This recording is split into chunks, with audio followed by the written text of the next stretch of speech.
Hi guys, welcome back to my YouTube channel. അപ്പോൾ നമ്മൾ രണ്ടാമത്തെ വീഡിയോ ആണ് ഗൈസ് യൂട്യൂബിലേക്കുള്ള. അപ്പോൾ നമ്മൾ ഇന്നത്തെ വീഡിയോ എന്താണെന്ന് വെച്ചാൽ നമ്മളിന്ന് കൂന്തൽ റെസിപ്പിയാണ്. ഇന്നൊരു കുക്കിംഗ് വീഡിയോ ആണ്. അപ്പം നമുക്ക് നേരെ വീഡിയോയിലേക്ക് പോവാം. അപ്പോൾ ഗൈസ് നമ്മൾ അതിന് വേണ്ടി സാധനങ്ങളൊക്കെ എടുത്ത് വെച്ചിട്ടുണ്ട്.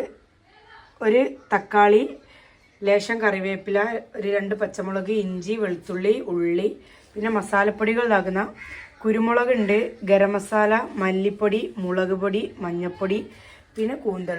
നമ്മളിതൊക്കെ ഒന്ന് അരിഞ്ഞിടട്ടെ, എന്നിട്ട് വേണം വഴറ്റിയെടുക്കാൻ. പിന്നെ നമ്മളെ ചാനൽ ആദ്യമായിട്ട് കാണുന്നവരൊക്കെ ആണെങ്കിൽ ഒന്ന് സബ്സ്ക്രൈബ് ചെയ്ത് സപ്പോർട്ട് ചെയ്യണേ. നിങ്ങളെ സപ്പോർട്ട് ഉണ്ടെങ്കിൽ നമുക്ക് ഇനി വീഡിയോ ഇങ്ങനെ ഇടാൻ തോന്നുന്നു, അല്ലേ ഭയങ്കര മടിയാണ്. അപ്പോൾ ഗൈസ് നമ്മളെല്ലാം അരിഞ്ഞ് വെച്ചിട്ടുണ്ട്. ഇനി നമുക്ക് ഞാൻ മൺചട്ടിയിലാണ് കേട്ടോ ഗൈസ് വെക്കുന്നത്. ചട്ടി ചൂടാൻ വെച്ചിട്ടുണ്ട്, ചൂടാവട്ടെ, എന്നിട്ട് വേണം വെളിച്ചെണ്ണ ഒഴിക്കാൻ. പിന്നെ ആദ്യമായിട്ട് വീഡിയോ എടുക്കുമ്പോൾ അതിൻ്റെ ചെറുതായിട്ടുള്ള പ്രശ്നങ്ങളും കാര്യങ്ങളൊക്കെ ഉണ്ടാവും. അതൊക്കെ ഒന്ന് എല്ലാവരും ക്ഷമിക്കട്ടോ ഗൈസ്. ചട്ടി ചൂടായി നമ്മൾ വെളിച്ചെണ്ണ ഒഴിച്ചു കൊടുക്കാം. മൺചട്ടിയിൽ വെക്കുന്നതാണ് പേഴ്സണലി എനിക്കിഷ്ടം കേട്ടോ ഗൈസ്, അത് നല്ല ടേസ്റ്റാണ്. അപ്പോൾ ഇനി എണ്ണ ചൂടായിട്ട് നമുക്ക് ഉള്ളി ഇട്ട് കൊടുക്കാം ഗൈസ്. എണ്ണ ചൂടായിട്ടുണ്ട്, ഇനി നമുക്ക് അതിലേക്ക് ഉള്ളി ഇട്ട് കൊടുക്കാം.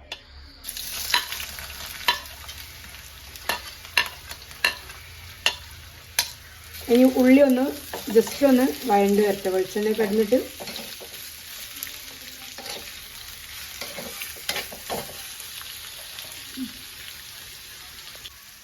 അപ്പോൾ ഗൈസ് ഉള്ളി ജസ്റ്റ് ഒന്ന് ഇതായി വന്നിട്ടുണ്ട്. അപ്പോൾ അതിലേക്ക് വേഗം വാടാൻ വേണ്ടിയിട്ട് ലേശം ഉപ്പിട്ട് കൊടുക്കുന്നുണ്ട്. ഇനി അതിൻ്റെ ഒപ്പം തന്നെ പച്ചമുളകും, ഇഞ്ചി, വെളുത്തുള്ളി, കറിവേപ്പില അതൊക്കെ ഒപ്പരിടുകയാണ്. ഇനി ഇത് നല്ലോണം വഴണ്ട് വരട്ടെ. എന്നിട്ട് നെക്സ്റ്റ് കാണിച്ചു തരാം.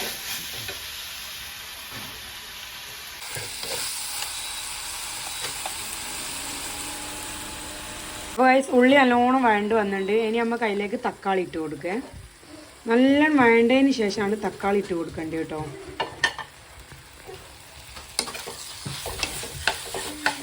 ഇനി അതിൻ്റെ ഒപ്പം തന്നെ നമുക്ക് മസാലപ്പൊടികളും ചേർക്കാം. ഇനി നമ്മൾ മസാലപ്പൊടി ഇട്ട് കൊടുക്കുകയാണ്. ആദ്യം നമ്മൾ മഞ്ഞൾപ്പൊടി ഇട്ട് കൊടുക്കും, മുളക് പൊടി, എരിവൊക്കെ നിങ്ങൾ ഇഷ്ടത്തിന് നിങ്ങൾ ഇടണം. എനിക്ക് പിന്നെ കുറച്ച് എരിവ് വേണം, അതാണ് ഞാൻ ഒരു സ്പൂണ് മുളക് പൊടി എടുത്ത്. കുരുമുളക് പൊടി, ഗരം മസാല നമുക്ക് ലാസ്റ്റ് ഇടേണ്ടതാണ്, എന്നാലേ അതിൻ്റെ ആ ഒരു ടേസ്റ്റ്, ഒരു കുത്തലുണ്ടാവില്ലേ, അതെനിക്ക് ഭയങ്കര ഇഷ്ടം. അത് ലാസ്റ്റേ ഞാനിടുള്ളൂ. അപ്പോൾ ഇതൊന്ന് മിക്സാക്കാം, നല്ലോണം മിക്സാക്കിയിട്ട് അതിൻ്റെ കൂടെ ലേശം വെള്ളം ഒഴിച്ച് കൊടുക്കുക. കാരണം ഈ കൂന്തലിന് ലേശം വേവുള്ള സാധനം. അപ്പോൾ കുറച്ച് വെള്ളം ഒഴിച്ചിട്ട് ഇനി നമുക്ക് കൂന്തളിയിലേക്ക് ഇടാം. ഒന്നിതാവട്ടെ. കൂന്തളിടാണ് കേട്ടോ ഗൈസ്.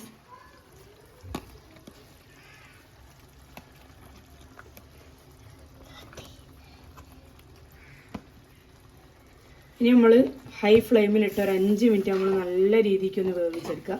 അത് കഴിഞ്ഞിട്ട് ഒരു 1/4 മണിക്കൂർ അല്ല ഒരു 20 മിനിറ്റെങ്കിലും ലോ ഫ്ലെയിമിലിട്ട് നല്ല സാവകാശം ഇതിങ്ങോട്ട് ഇതാക്കിയെടുക്കണം, വേവിച്ചെടുക്കണം.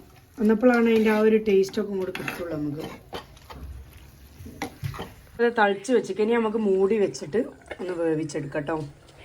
ഇനി ലോ ഫ്ലെയിമിൽ ഒരു 1/2 മണിക്കൂർ അങ്ങനെ കിടന്നോട്ടെ. ഇത് കുറച്ച് വേവുള്ളതായതിനോട് ആണ് 1/2 മണിക്കൂർ എടുക്കാൻ പറഞ്ഞു. ഇനി എന്നിട്ട് കാണാം. ബൈ. അപ്പോൾ അതാ ഗൈസ്, നീണ്ട 1/2 മണിക്കൂറിന് ശേഷമുള്ള നമ്മളെ കൂന്തളിൻ്റെ കറി ഇങ്ങനെ ആയിരുന്നു. നല്ല തിക്കായിട്ടുള്ള ഗ്രേവിയും ഉണ്ട്. പിന്നെ ഗരം മസാല ഇട്ട ഇത് എടുക്കാൻ മറന്നു ഗൈസ്. നല്ല മല്ലിച്ചപ്പും മുറിച്ചിട്ട് നമ്മളെ കറി ഇവിടെ റെഡിയായി. അപ്പോൾ നമ്മൾ ഫ്ലെയിം ഓഫ് ചെയ്യാം. ഇനി ഇത് ലേശം ഒന്ന് ചൂടാറിയിട്ട് നല്ല ചോറിലൊക്കെ ഇട്ടിട്ട് കഴിക്കും. അപ്പോൾ ഗൈസ് ഇത്രയേ ഉള്ളൂ നമ്മളെ വീഡിയോ. എല്ലാവർക്കും ഇഷ്ടപ്പെടുകയാണെങ്കിൽ ലൈക്ക് ചെയ്യുക, ഷെയർ ചെയ്യുക, സബ്സ്ക്രൈബ് ചെയ്യുക, കൂടെ. അപ്പം ബൈ.